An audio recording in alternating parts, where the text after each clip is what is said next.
नाही, मी आजच मुख्यमंत्र्यांना पत्र पाठवून खरं तर पाठवून ही सगळी माहिती त्यांच्या कानावर घालणार आहे। अजित पवार हे ओबीसीशी का दुजाभाव करतात याचं उत्तर आम्हाला मिळत नाही, कारण त्यांच्या फायनान्स विभागाकडे ती फाईल गेले कित्येक दिवस पडून आहे।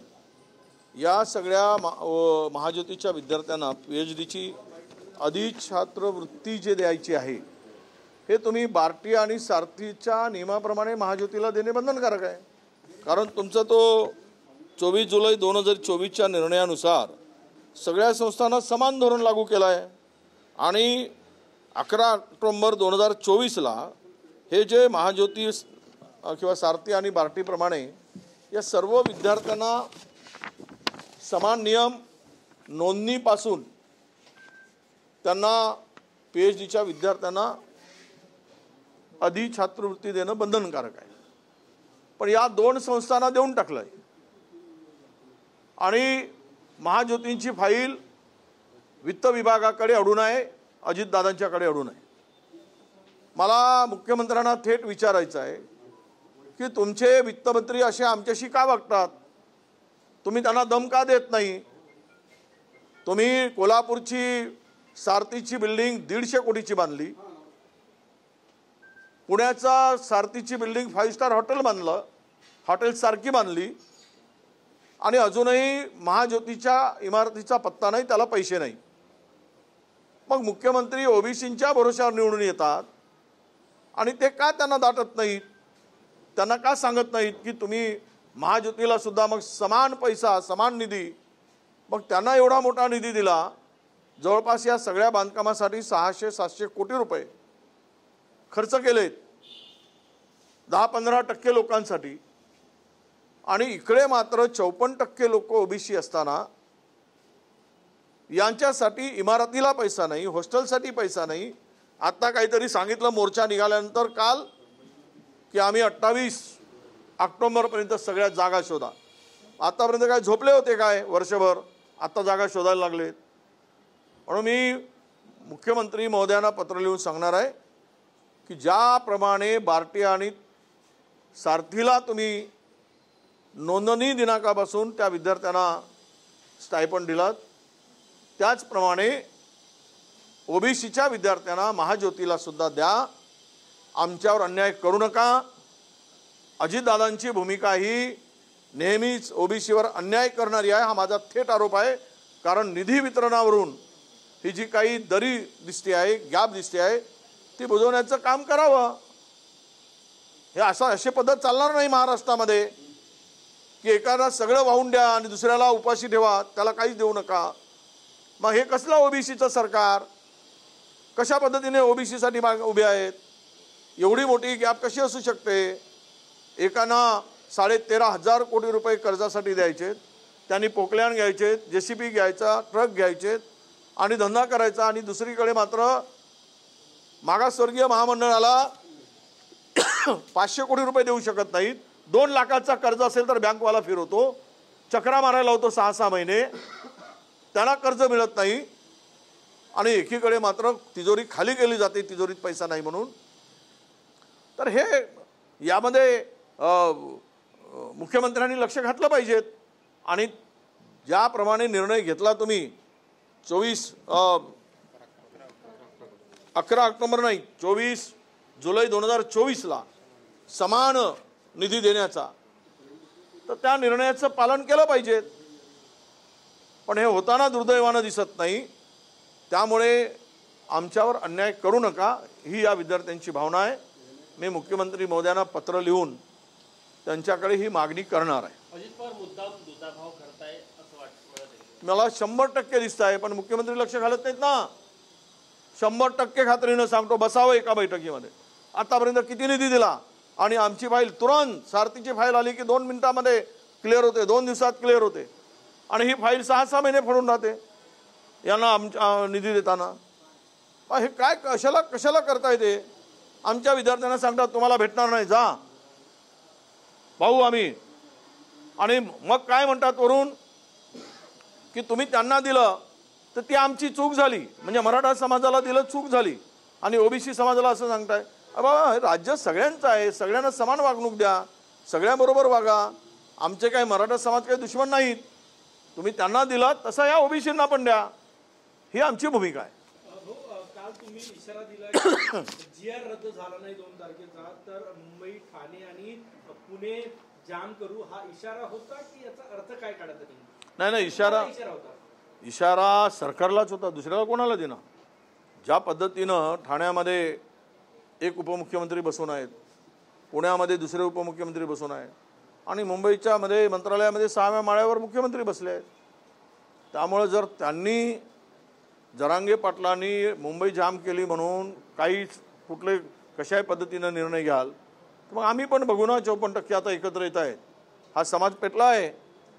तुम्हाला 10% 15% आवरता आलं नाही, तुम्ही या 54% कसं आवरणार. त्यामुळे आम्हाला मजबुरीनं तो निर्णय घ्यावा लागेल. हा इशारा आहे आणि सत्यामध्ये आम्ही लवकरच करूनही दाखवू जर GR रद्द झाला नाही तर. 14 सप्टेंबरला महाविकास आघाडीचे नेते मुख्य निवडणूक आयुक्तांना भेटणार आहे, त्यात राज ठाकरे देखील सोबत असणार आहे. काय समजायचं, काँग्रेस राज ठाकरेच्या महायुतीमध्ये सहभागाला समर्थन समजायचं? बघा, ज्या पद्धतीनं निवडणूक आयोगांची बेईमानी चालली आहे, मतदार याद्यामधला घोळ आहे, पारदर्शकता राहिली नाही आणि अशासाठी जर सर्वपक्षीय मंडळी आम्ही भेटत असू त्यात तर गैर काय आहे. राज ठाकरे काही महाराष्ट्राच्या बाहेरचे आहेत असं नाही, त्यांचाही पक्ष आहे आणि राहायला तुमच्या मनातलं जे काही असेल आघाडीचा वगैरे ते पुढे ठरेल. ते काय अद्याप अजून काही संपलेलं नाही, विषय संपलेला नाही. आम्ही सगळे बसून महाविकास आघाडीचे लोक बसून निर्णय घेऊ आणि कोणी जर येत असेल सोबत तर त्यामध्ये हायकमांडला कानावर घातलं जाईल आणि हायकमांडची तयारी असेल त्यांच्याशी चर्चा करून तो निर्णय आम्ही घेऊ. तुम्ही म्हटलं विषय संपला नाही मनसेला महाविकास आघाडीत घेण्याचा, याचा अर्थ असा होता की विषय सुरू झाला, स्कोप आहे त्यांना घेण्यात, हायकमांडने चर्चा करून. बघा, स्कोप म्हणण्यापेक्षा त्यांची तयारी काय आहे ते काँग्रेसमध्ये असलेल्या महाविकास आघाडीमध्ये येत आहेत की उद्धवजी बरोबर जात आहेत, हे त्यांच्याही मनात काय आहे तेही कळलं पाहिजे ना. आम्हीच म्हणू पण त्यांनी जर 2 भावांनी काही वेगळा चर्चा केली असेल तर मग त्याला आमच्यापाशी कुठलं उत्तर असणार.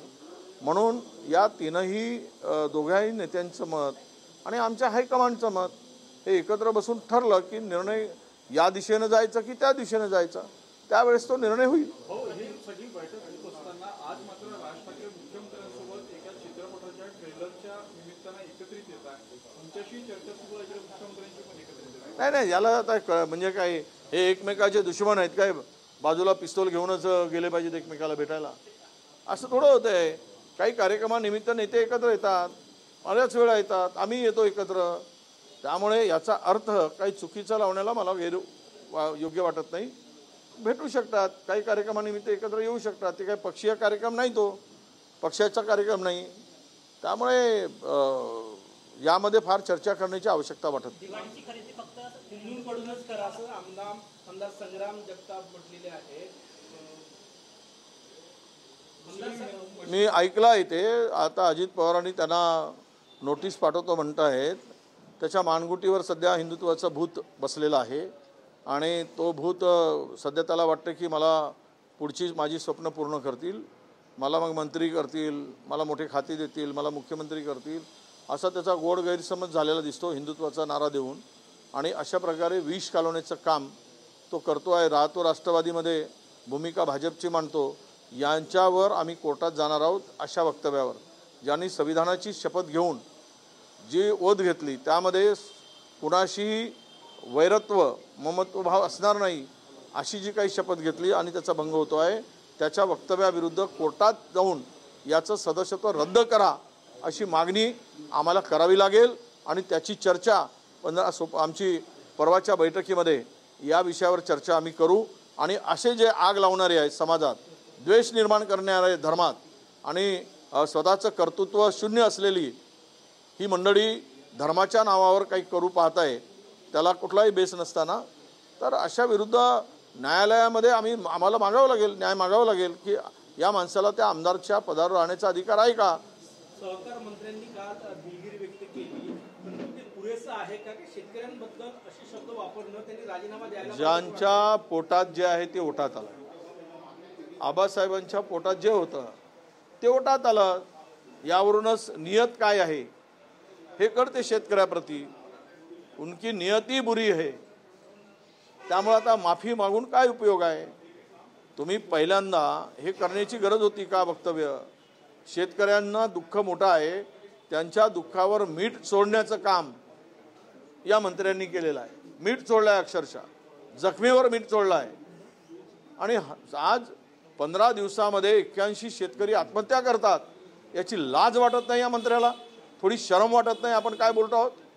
आणि त्यांना संकटात सापडलेल्या माणसाला सांत्वन करण्याऐवजी त्याला डिवचण्याचं काम, त्याचा अपमान करण्याचं काम जर मंत्री करत असेल तर माफी मागून काय उपयोग आहे.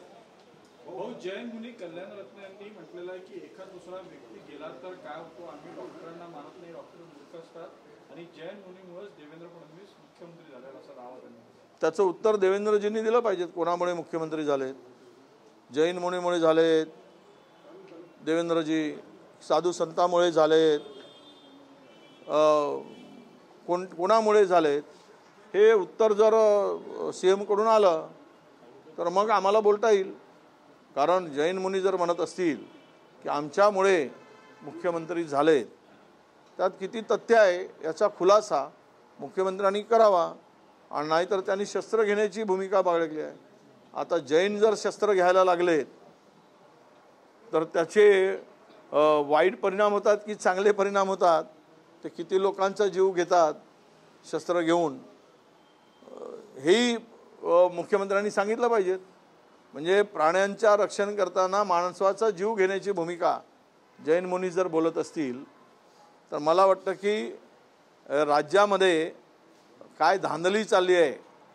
म्हणजे कुणाचा पायपोस कुणाच्या पायात नाही अशी जे काही भूमिका राज्यामध्ये आहे ते काय म्हणजे गोंधळ, सावळा गोंधळ ज्याला म्हणतो, गोंधळाची स्थिती सर्व पसरलेली आहे. आणि म्हणूनच अशा प्रकारचे प्रश्न उपस्थित केले जात आहेत. निलेश घायवळवरून माझं राजकीय करिअर संपवण्याचा प्रयत्न केला जात असल्याचं योगेश कर्माचं म्हणणं आहे. छोटी मोठी वादळ आली तरी पर्वत हलत नाही असं ते म्हणतात आणि मुख्यमंत्र्यांनी देखील त्यांची पाठराखण करायच लागणार.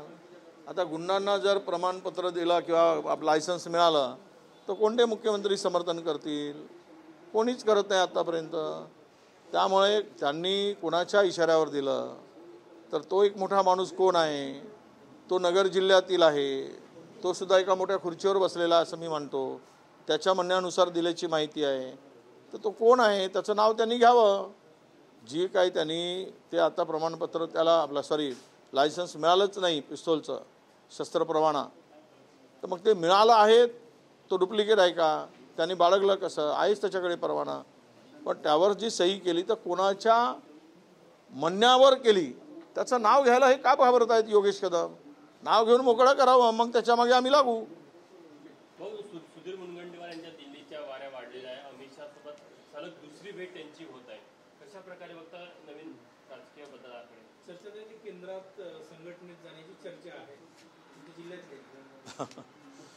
असं आहे, महाराष्ट्रामध्ये रोज फुलांचा वर्षाव सध्या देवेंद्रजी आणि आपले मुनगंटीवार करतायत एकमेकावर. पुष्पवृष्टी होते आहे, त्यातून हे अधिक होत आहे पुष्पवृष्टी. म्हणून दिल्लीमध्ये जाऊन तिथे या पुष्पवृष्टीपासून बचाव करावा अशी कदाचित त्यांची भूमिका असेल. नव्या जुन्या आमदारांच्या मध्ये निधीचा जो घोळ झाला त्याबद्दल नव्या आणि जुन्या आमदारांमध्ये निधीचा जो घोळ, निधी वाटपाचा जो घोळ, निधी मिळते का आमदारांना. निधी तर कुठलीच मिळत नाही. आता ज्या निधी जुन्या होत्या 2 वर्षापूर्वी दिलेल्या त्याच निधीचे कामं सुरू आहेत. नवीन तर कुठलाच निधी 1 रुपयाचाही मिळाला आहे.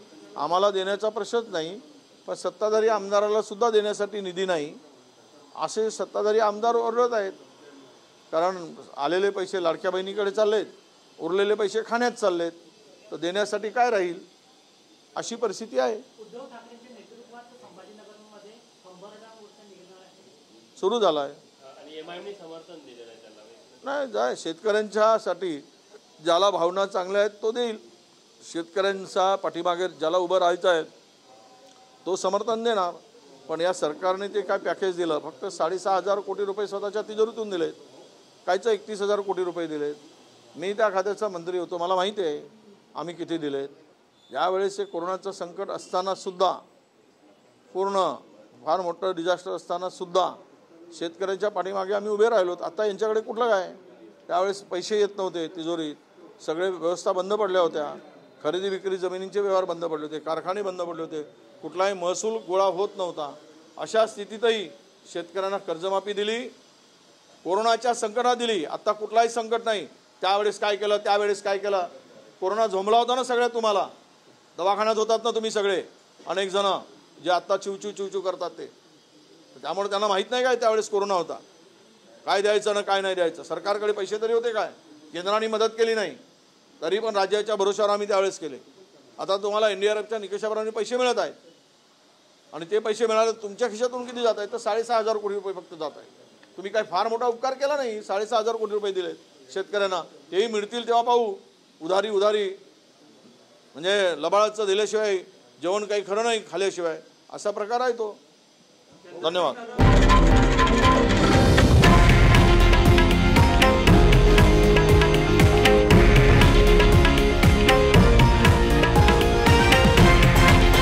हे आहे देशातील नंबर 1 न्यूज नेटवर्क आणि आपण पाहत आहात TV9 मराठी, एकमेव.